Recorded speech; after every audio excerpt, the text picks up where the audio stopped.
नमस्कार दोस्तों, एक बार फिर आपका स्वागत है आपके अपने YouTube चैनल अध्यात्म टीवी पर। आज जानिए मोक्षदा एकादशी कब है। वैसे तो एकादशी तिथि माह में 2 बार आती है। मार्गशीर्ष माह में आने वाली एकादशी को मोक्षदा एकादशी के नाम से जाना जाता है। इस दिन जगत के पालन हार श्री हरि विष्णु की पूजा और व्रत किया जाता है। मान्यता है कि ऐसा करने से भगवान विष्णु प्रसन्न होते हैं, साथ ही व्यक्ति को जीवन के सभी पापों और कष्टों से मुक्ति मिलती है। आइए जानते हैं इस बार मोक्षदा एकादशी का व्रत कब रखा जाएगा। वैदिक पंचांग के अनुसार मार्गशीर्ष माह के शुक्ल पक्ष की एकादशी तिथि की शुरुआत बुधवार 11 दिसंबर को सुबह 3:42 पर शुरू होगी। वही तिथि का समापन गुरुवार 12 दिसंबर को रात्रि 1:09 पर होगा। उद्या तिथि के अनुसार इस मोक्षदा एकादशी का व्रत 11 दिसंबर को रखा जाएगा। व्रत के अगले दिन पारण किया जाता है, जिसके अनुसार मोक्षदा एकादशी व्रत का पारण गुरुवार 12 दिसंबर को किया जाएगा। व्रत पारण का समय सुबह 7:05 पर शुरू होगा और सुबह 9:09 तक रहेगा।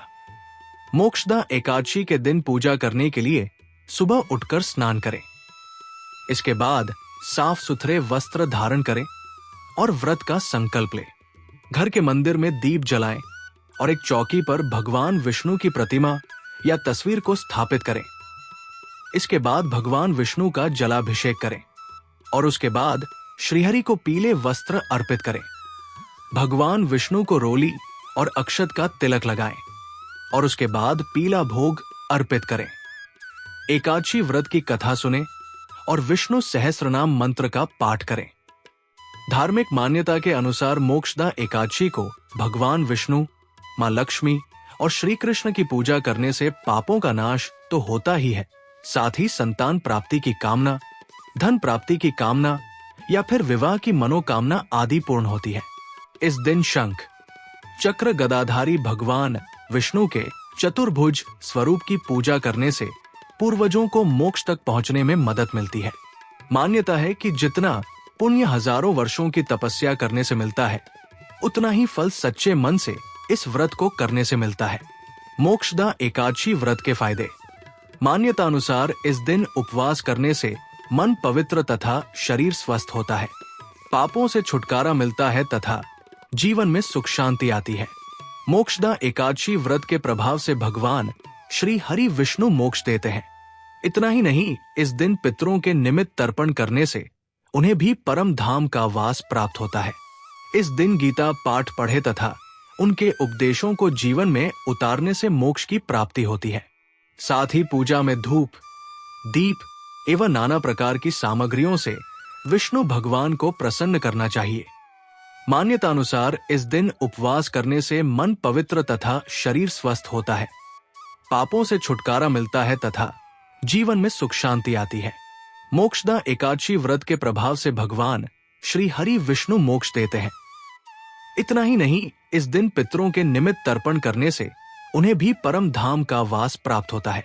इस दिन श्री कृष्ण ने अर्जुन को गीता का ज्ञान दिया था, इसलिए इस दिन गीता जयंती भी रहती है। मोक्षदा एकादशी व्रत के नियम। एकादशी प्रारंभ होने के समय व्रत करने का संकल्प लिया जाता है। संकल्प के बाद श्रीहरि विष्णु के पूर्णावतार श्री कृष्ण की पूजा की जाती है। पूजा के बाद गीता पाठ किया जाता है। व्रत में फलाहार ले सकते हैं। अगले दिन व्रत का पारण किया जाता है। एकादशी के एक दिन पूर्व से ही यानी दशमी से ही तामसिक भोजन का त्याग करें। मार्गशीर्ष शुक्ल 11 के दिन मोक्षदा एकादशी व्रत रखा जाता है। इसी दिन गीता जयंती भी मनाई जाती है। भगवान सूर्य देव की उपासना करें। ब्रह्मचर्य रहकर एकादशी व्रत रखें।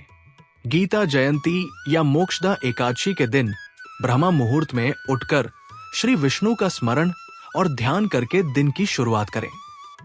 तपश्चात नित्य कर्म से निवृत्त होकर पानी में गंगा जल मिलाकर ओम गंगे का मंत्र का उच्चारण करते हुए स्नान ध्यान करें।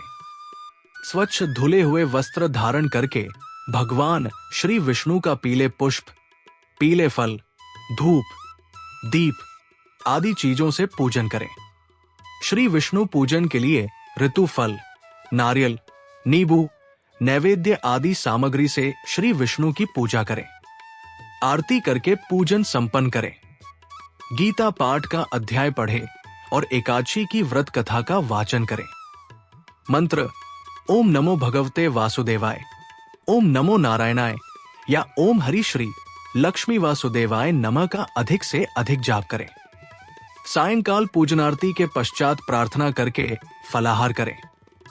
इस व्रत में एक बार जल और एक फल ग्रहण कर सकते हैं। अगर आज का वीडियो अच्छा लगा हो तो कृपया हमारे चैनल को लाइक, शेयर और सब्सक्राइब करें।